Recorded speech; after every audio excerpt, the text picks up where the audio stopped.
चलिए देखिए, अब अगला टॉपिक है हमारा इंडेफिनिट प्रोनाउन का ही पार्ट है, जिसका एक शब्द है वन। वन को भी बहुत पूछा जाता है, इसको भी देखिए ध्यान से। यूज ऑफ वन लिखा गया है, इसकी हिंदी क्या क्या निकल सकता है, चाहे प्रत्येक को निकाल लें, चाहे हर एक को निकाल लें, चाहे प्रत्येक व्यक्ति को निकाल लें, तीनों में से कुछ भी इसकी हिंदी अर्थ हो सकता है। तो ये हो गया इसकी हिंदी।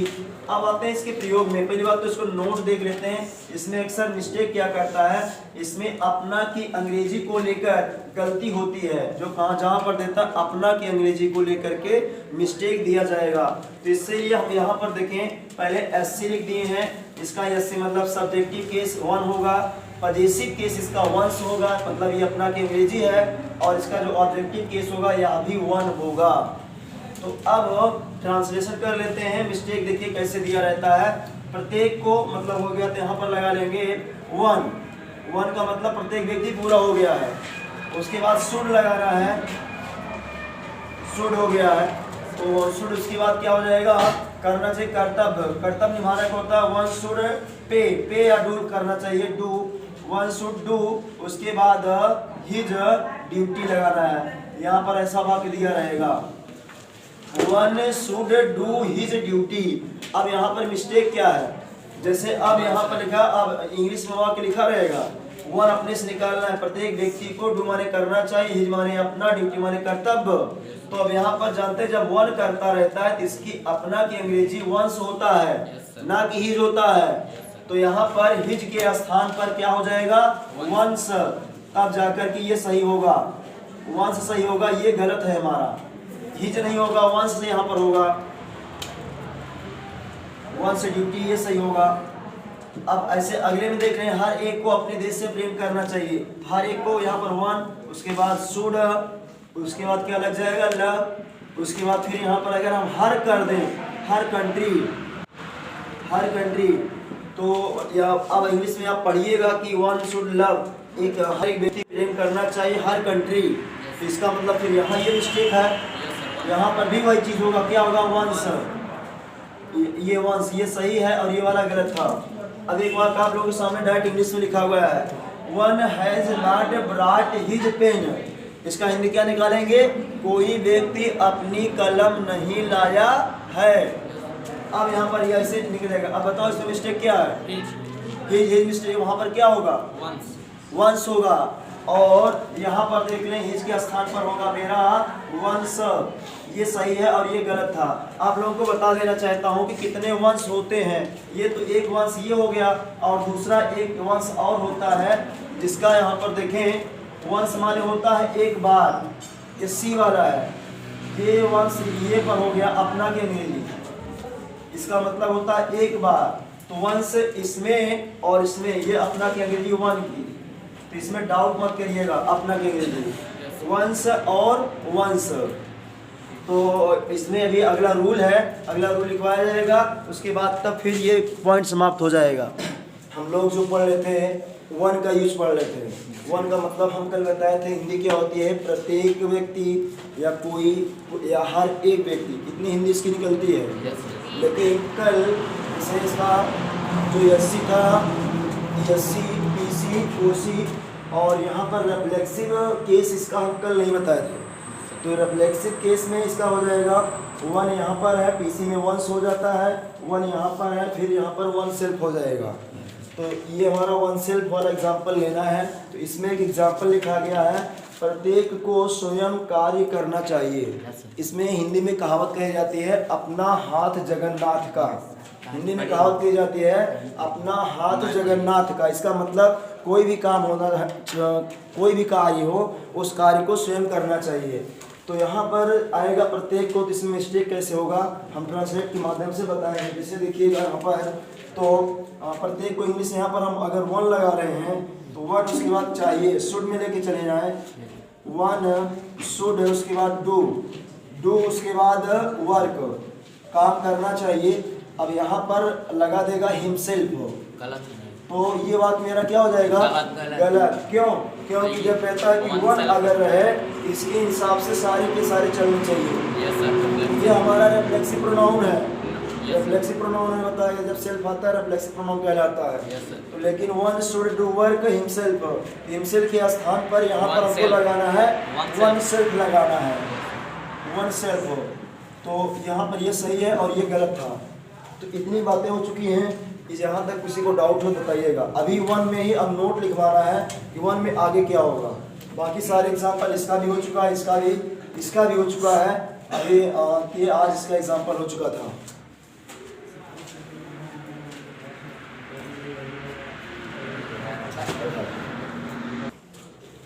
देखिए यहाँ पर नोट ये लिखाया गया है कि वन का एक नोट है कि संज्ञा की पुनरावृत्ति से बचने के लिए यस्यन में मतलब एक वचन रहेगा तो वहाँ पर हम वन का प्रयोग करेंगे और तथा वन का प्रयोग करेंगे तथा जब पीएन संज्ञा रहेगी वहाँ पर वंश का प्रयोग किया जाता है या वंश का प्रयोग करेंगे। क्यों? संज्ञा की पुनरावृत्ति से बचने के लिए। जैसे एग्जांपल में ये लास्ट वाला एग्जांपल इसके लिए सुटेबल होगा, ये वाला एग्जांपल और ये वाला एग्जांपल। तो अब इसको हम पहले बताना चाहते हैं। कल आप लोगों को बताया गया था 2 वंश के बारे में बताया गया था। आज देखिए आपके सामने 3 वंश हैं। पहला वंश जो है इसका नाम पीसी है और ये अपना की अंग्रेजी है। दूसरा वंश क्या हुआ? ये पीएन। अभी बताया यहाँ पर देखिए ये वाला, ये पीएन है ना, इसका पीएन है, वन का पीएन है। वन एक वचन में होता है, ये वन जो होता है एक वचन में यहाँ पर लिखा गया है। इसी का जब बहुवचन बनाओगे वन का तो हो जाएगा वंश हो जाएगा। लेकिन फिर यहाँ पर जो वंश एक बार तीनों वंश पढ़ा जाता है। आपके तीनों शब्द क्या कहलाएंगे? होमोफोन्स कहलाएंगे। क्या कहलाएंगे? होमोफोन्स कहलाएंगे तीनों। और लेकिन तीनों में अंतर है। ये वाले वंश हमारा एडवर्ब होता है एक बार, तो देखा काश एक बार और ऐसा हो जाता तो वंश में यहाँ पर ये हो जाएगा। तो तीनों शब्द यहाँ पर हो चुके हैं, तीनों शब्द ये हो चुका है। तो इसमें डाउट हमारा समाप्त हो चुका है। तो चलते हैं पहले ट्रांसलेट कर लेते हैं इस वाले का कि ये बैग, यह बैग अच्छा है परंतु वह बैग खराब है। तो इसका ट्रांसलेट क्या करेंगे? हमारा पहली बात तो देखेंगे ये वाक्य है मेरा वर्ब टू बी का। वाक्य वर्ब टू बी में है। वर्ब टू बी का वाक्य किसे कहा जाता है? जिसमें कार्य ना हो, जिसमें कार्य ना हो उसे वर्ब टू बी कहा जाता है। तो पहली बात लगाएंगे दिस बैग इज, उसके बाद क्या? अच्छा है। दिस बैग इज गुड है। और यहाँ पर अगर देखने में अच्छा होगा तो नाइस लगा सकते हैं, नाइस।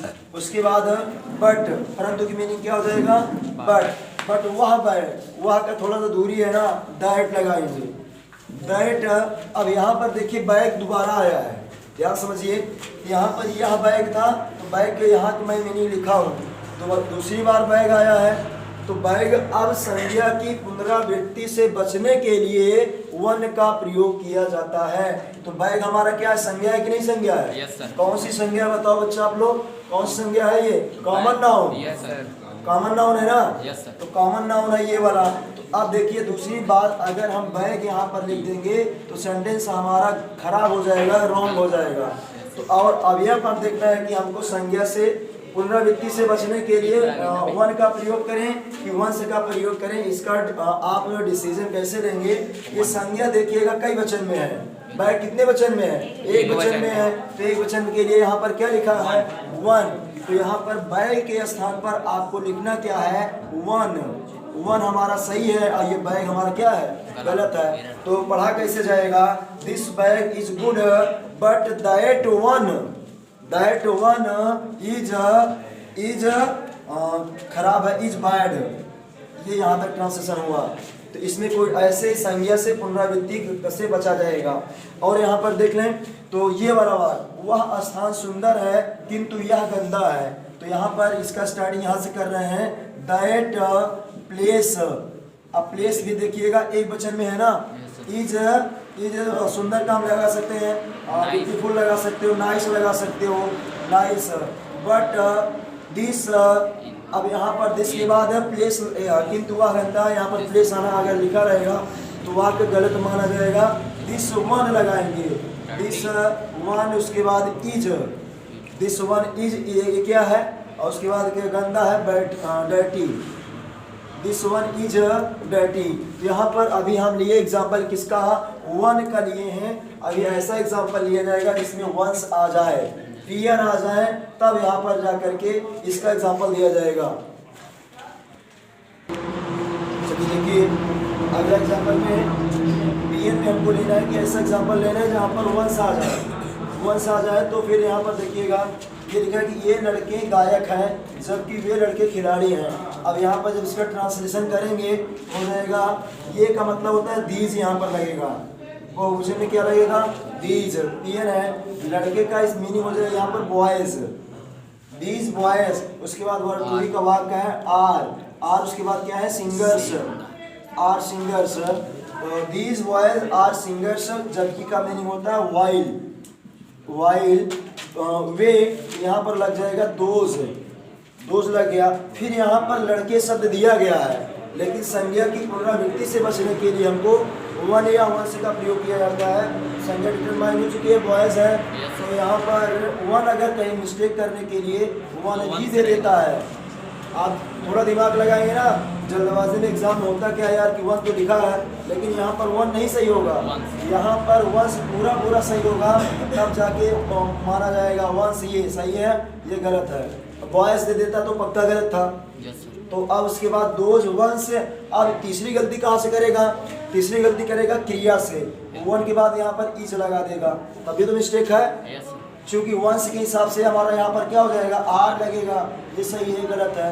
आर प्लेयर्स, खिलाड़ी का मतलब क्या हो जाएगा प्लेयर्स हो जाएगा। ये वाला वाक हो गया। अब अगला वाक देखिए, वे बकरियाँ काली हैं जबकि ये बकरियाँ चितकबरी हैं, तो वही हो जाएगा दोज, दोज। बकरी की मीनिंग क्या होता है गॉड। उसके बाद बहुवचन में लेना है गॉड। हालांकि आप लोगों को जेंडर में बताया गया है कि गॉड शब्द हमारा कौन सा जेंडर माना जाता है, कॉमन जेंडर माना जाता है। इसके लिए अगर एफजी बनाना है मतलब एफजी फेमिनिन जेंडर बनाना है और मैस्कुलिन जेंडर बनाना है, तो इसके लिए बताया गया है क्या बिली गॉड और नैनी गॉड, बिली गॉड और नैनी गॉड बताया गया है। नैनी गॉड माने बकरी और बिली गॉड माने बकरा। इसका जेंडर में जा करके देख लीजिएगा। तो यहाँ पर चलिए आगे, ये हालांकि कौन सा जेंडर है मेरा, कॉमन जेंडर है सीजी है।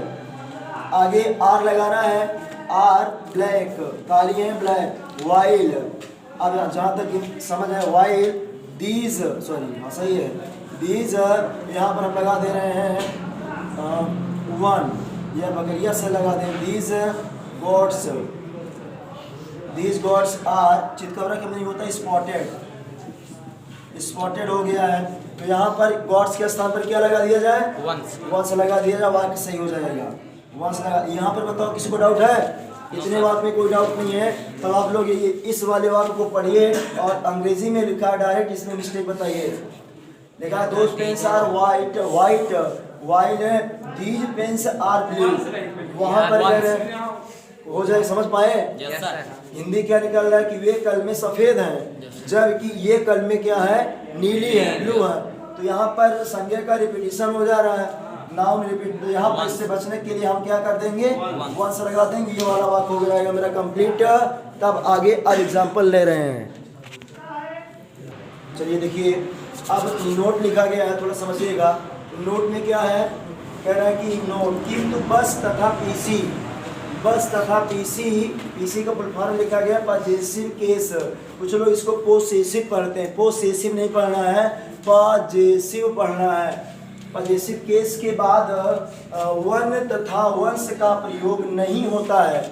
अभी तक आप लोगों ने पढ़ा था कि संज्ञा की पुनरावृत्ति से बचने के लिए हम वन तथा वंश का प्रयोग करते हैं, लेकिन एक नोट और आ गया कि अगर वहाँ पर बस का फुल फॉर्म बता रहा हूँ अभी, तथा पीसी, पीसी में पॉजेसिव केस में कौन कौन शब्द आते हैं यहाँ पर लिखा गया है, माई, अवर, योर, हिज, हर, दियर और एक शब्द है इट्स भी होता है, ये भी होता है। तो अगर इसके बाद संज्ञा आएगी तब यहाँ पर हम वन या वंश का प्रयोग नहीं कर सकते हैं।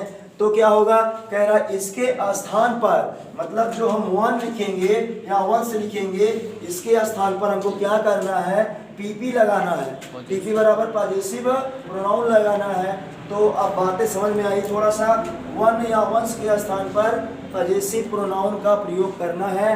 अब पॉजेसिव प्रोनाउन यहाँ पर लिखा गया है। माई का क्या है, माइन है। उसके बाद देखें, आवर का है, आवर्स है। योर का योर्स है। हिज का हिज ही रहता है। हर का हर्ष हो गया है। देयर का दियर्स हो जाएगा। ईयर का हो जाएगा ईयर्स हो जाएगा। इतने हमारे पॉजेसिव प्रोनाउन हैं। आप लोगों के सामने एग्जाम्पल लिखा है, चलिए एग्जाम्पल। उसके बाद अगर बस का फुल फॉर्म देखना चाहते हैं तो बस का फुल फॉर्म क्या है, देखिए पहले बी से है बोथ, बी बराबर है बोथ है, उसके बाद ए बराबर है एनी है, उसके बाद है यस बराबर है सम। तो ये बस के फुल फॉर्म है। तो अगर बोथ आ जाएगा या तो एनी आ जाएगा या तो सम आ जाएगा, इसके बाद भी ना तो वन का प्रयोग होगा और ना ही वंस का प्रयोग होगा। एग्जाम्पल एक एक करके सब कुछ लिया जा रहा है जिससे आपका डाउट जो खत्म हो जाए। तो चलें इसका ट्रांसलेशन किया जाए। आपकी घड़ी अच्छी है किंतु मेरी घड़ी खराब है। तो आपका इंग्लिश यहाँ पर हो जाएगा योर। क्या हो जाएगा? योर। घड़ी का मीनिंग जानते हैं ना, वॉच, योर वॉच। उसके बाद इज। अब बताओ यहाँ पर आप लोग ये भी बताया गया कि हम अच्छे के लिए गुड लगाएं कि नाइस लगाएं? नाइस। अब ये आपको अंतर बताया गया है कि जब भी कोई चीज़ देखने में अच्छी लगती है तब हम नाइस का प्रयोग करते हैं, जब उसकी गुणवत्ता की बात की जाती है तो गुड लगता है। तो यहाँ पर हमारा पॉइंट क्लियर ही नहीं है कि मेरी घड़ी देखने में अच्छी है कि क्वालिटी में अच्छी है। तो अब हम क्या लगा दें यहाँ पर, चाहे नाइस लगा दें या बैड लगा दें, दोनों सही पड़ेगा। तो यहाँ पर इज गुड लगा दे रहे हैं, तो मतलब हम इसको गुणवत्ता में लेके चले जा रहे हैं। Your watch is good but my यहाँ पर लिखा गया। माई के बाद संज्ञा से बचने के लिए घड़ी के स्थान पर घड़ी कितनी है? 1 है। तो 1 अगर यहाँ पर लगा देंगे तो माई 1 इज, उसके बाद बैड। अगर ऐसा वाक्य आया, अब थोड़ा ध्यान समझिएगा, अगर ये नोट अभी ना लिखवाया गया होता, इधर देखिए, अगर ये वाला नोट ना लिखवाया गया होता तो आप लोग समझते कि संज्ञा का रिपीटेशन नहीं हुआ, ये मेरा 1 यहाँ पर सही है, मान लेते ना, क्योंकि यहाँ पर वॉच लिखा गया और यहाँ पर वॉच के स्थान पर 1 लिखा गया है, तो संज्ञा की पुनरावृत्ति नहीं हुई है। इसका मतलब ये वाला वाक्य मेरा सही है। लेकिन नोट में कह रहा है कि अगर पीसी, तो मेरा पीसी है, पीसी है, तो पीसी के बाद 1 तथा वंश का प्रयोग नहीं होता है। यहाँ पर लिखा डायरेक्ट पीसी है, तो इसके स्थान पर होगा क्या? आप लोग बताइए, ये आपका वाक्य गलत है। तो ये हमारा इसको मिटा करके इन दोनों के स्थान पर हमको माई का जो पीपी है पॉजेसिव प्रोनाउन है, ये माइन है, तो दोनों स्थान पर हम क्या कर देंगे? माइन कर देंगे, ये सही हो जाएगा और माई 1 गलत हो जाएगा। Mine is bad. अगला एग्जांपल देख लीजिएगा। मेरा भाई अंग्रेजी पढ़ता है किंतु आपका भाई नहीं पढ़ता है, तो यहाँ पर माई ब्रदर, उसके बाद हो जाएगा स्टडीज या रीड्स इंग्लिश, उसके बाद क्या है? बट योर यहाँ पर कर दें 1, योर 1 और डज नॉट यहाँ पर हो जाएगा, डज नॉट, डजंट हो जाएगा। यहाँ तक हो गया है, तो यहाँ पर भी आप लोग समझ लिए ना, योर्स हो जाएगा। अब चाहे इंग्लिश में वाक्य लिखा रहेगा तो पकड़ लेंगे ना मिस्टेक, इंग्लिश में वाक्य लिखा रहेगा। मैं हिंदी इसलिए बताता हूँ कि आपको समझ में आ जाए कि कैसे संज्ञा की पुनरावृत्ति हो रही है, नहीं तो डायरेक्ट लिखा जाता। तो योर 1 के स्थान पर यहाँ पर हो जाएगा योर्स, ये सही है और ये गलत है। अगला एग्जाम्पल ध्यान दीजिए पहले, देखिए। अब यहाँ पर लिखिए, यहाँ पर लिखा हर ब्रासलेट इज बेटर देन माई 1 लिखा गया है। अब ये अंग्रेजी में डायरेक्ट लिखा गया, आपको डायरेक्ट इंग्लिश से मिस्टेक पकड़ना है। उसका कंगन, ब्रासलेट माने कंगन, उसका कंगन इज माने है, बेटर माने अच्छा है, देन माई 1 मेरे कंगन से ज़्यादा अच्छा है। लेकिन ये पीसी है और 1 इसका प्रयोग होता नहीं है, फिर हो जाएगा यहाँ पर क्या हो जाएगा? माइन हो जाएगा। इसके बाद अब अभी 2 एग्जाम्पल लेना है, पीसी का लेना है, पीसी का देखिए। तो मोहन, यहाँ पर Mohan books are costlier than her ones. अब डायरेक्ट इंग्लिश में लिखा रहेगा, इस मिस्टेक आपको पकड़ना रहेगा। कई बार आपको बताया गया था कि इधर देख लीजिएगा, जितने लोग इधर रहेंगे उतने लोग दैन के बाद भी रहने चाहिए। मोहन 1 हो गया, उसकी बुक से ये हो गया, तो इस साइड में 2 लोग हो चुके हैं, उस साइड में देखा जाए उस साइड में भी 2 लोग हैं। लेकिन यहाँ पर पीसी आ गया है, अब पीसी के बाद वंश लगा है। नोट में कह रहा है कि वंश का प्रयोग नहीं होता है पीसी के बाद में। तो यहाँ पर और एक बात ये बताएगा, पीपी पीपी के अंदर होता है दो चीज पहले से ही होता है, तो यहाँ पर पीपी का प्रयोग हो जाएगा, दो का काम भी करेगा और मेरा वाक्य सही हो जाएगा। तो इसके में हर का हमें पीपी निकालना है, हर का पीपी क्या हो जाएगा, हर्ष हो जाएगा। दोनों के स्थान पर यहाँ पर हर्ष, ये वाली बात सही है, ये गलत है। डायरेक्ट पार्ट में होता है अंग्रेजी में, अगर मान लिया आप एसएससी वगैरह तैयारी कर रहे हैं तो यहाँ पर थर्ड पार्ट में मैं बनाता, ए पार्ट हो गया, बी पार्ट हो गया, सी हो गया और लोअर रन में कर देता डी। तो इसमें आपको सी पार्ट गलत मार के आना है, तो सी में सही करेंगे। इसमें अब देखिए अगर इसमें 1 कर दूं 2 कर दूं, यहाँ पर भी सी मार गलत हो जाएगा। तो यहाँ पर ए बी और सी, यहाँ पर देयर वंश लिखा गया है लेकिन वंश का प्रयोग होता ही नहीं है, तो यहाँ पर डायरेक्ट हो जाएगा यस। लेकिन ये क्वेश्चन यहाँ पर ये उठता है कि आप लोग कैसे पहचानेंगे कि यहाँ पर दियर्स में वन है कि वंश है। हमारे कहने का मतलब कि एक संज्ञा है कि बहुवचन संज्ञा है, कैसे पहचानो? किसी का दिमाग काम किया? कैसे समझोगे कि जैसे यहाँ पर हर्ष लिख दिया गया है, अगर यहाँ पर वन होता बच्चा, वन होता हर और वन होता तब भी तो यहाँ पर हर्ष होता। और वन बताता है कि एक संज्ञा है और ये वंश बताता है कि बहुवचन में संज्ञा है, तो इसको कंफर्म आप लोग इधर से कर लेंगे ना। तो वहाँ की बुक्स है, इसका मतलब है कि किताब वहाँ पर हर्ष का मतलब निकलेगा बहुवचन में। अगर यहाँ पर रवीश की बैट्स है तो यहाँ पर भी निकलेगा, उनका बैट्स मतलब बहुवचन में निकलेगा। तो ये यहाँ का डाउट यहाँ से क्लियर कर सकते हैं कि वो एक वचन में निकलेगा कि बहुवचन में निकलेगा। तो आज ये पूरा हो गया है हमारा थोड़ा वन का पूरा समाप्त हो गया। फिर अगली वीडियो में अगला प्रोनाउन लेके आएंगे।